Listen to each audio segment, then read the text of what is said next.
Of like, you guys ever see that YouTube video of Stella Adler on YouTube? Yes. Where she grabs her hair. No. Like, she's got a glass of wine, first of all. Of course. Okay, and then like they just do this thing, and she grabs her hair, and she's like, it's not about the money. It's not about the fame. What? It's about acting. It's like she's so dramatic with it, and she's like, it's suffering, you know. It's like, that's the life of the act. And she's so, it's just, you have to watch. I feel like also when you're younger, because I remember I went to a conservatory program, we were talking about acting schools and stuff, and I loved it, but I was at 20, like 19, 20, I was so obsessed with trying to get it right. And they're teaching you a method of sorts, and this was the Meisner thing, and I stuff didn't click in for me until like 10 years later anyway. Right. Because it's not, I think it's you're just too young to kind of, you just want to get it, you want to please that person. Yeah, that's right. It gets really tricky if you put all your eggs in one person's basket. The book on the method that just came out about the history of the method and all the different techniques. Well, a few people out there have ruined it for all of us on the method. But well, he actually talks about like what's being labeled as the method now is like one little branch that is not at all what I mean. Like anybody that's doing script analysis and even deciding to do objective and tactics and obstacles is a type of method from the Stanislavski. But they specifically talk about in the very, very beginning, one of the mandates was if you are trying to get it right, or you have a teacher that's telling you that you have to get it right, you've missed the whole point. Yeah. Right. Yeah, and that's the problem. Like, there's everything you read on the method on the internet right now is completely wrong. Like, it's just become this ominous thing because and an excuse for bad behavior. Self-serving for certain people. But I think at the end of the day, it's really what you make it your own. Like, there's never been a textbook per se of how to do anything. I feel like it's just you have to just kind of try things out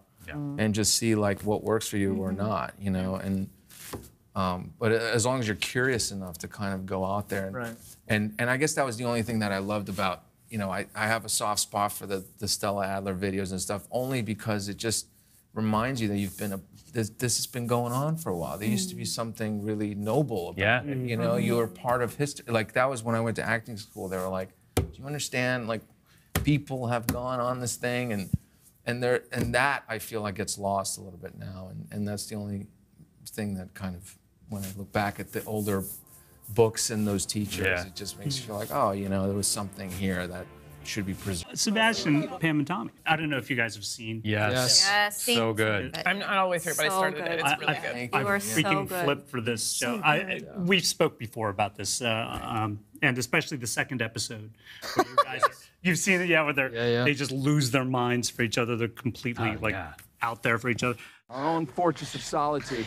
Over there, that'll be like a Zen garden, and there, you know, a waterfall flowing into a koi pond, you know, just super chill. So Buddhist. Yeah, totally. Hey, you know what would be awesome? How about a meditation gazebo? Snap!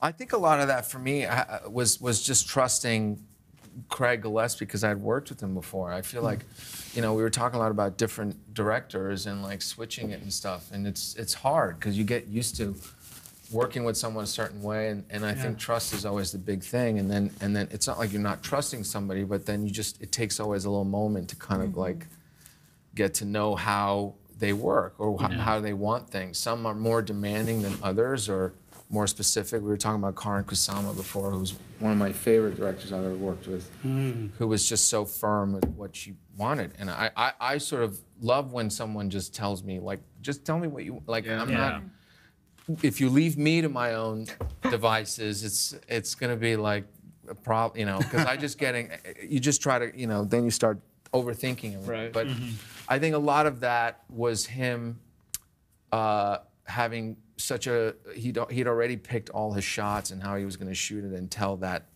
and so much of it was in cameras being attached to us and him trailing us and music and things, and I as I've gotten older and worked a little bit more, I've started to become not very good at watching myself, but much better at like actually paying attention to the monitor and kind of what's going on, you know, because then I find that it can help lift you. You don't have to do all the work sometimes, you know, if you just understand how they're doing it. Do you mean in terms of like what the framing will be?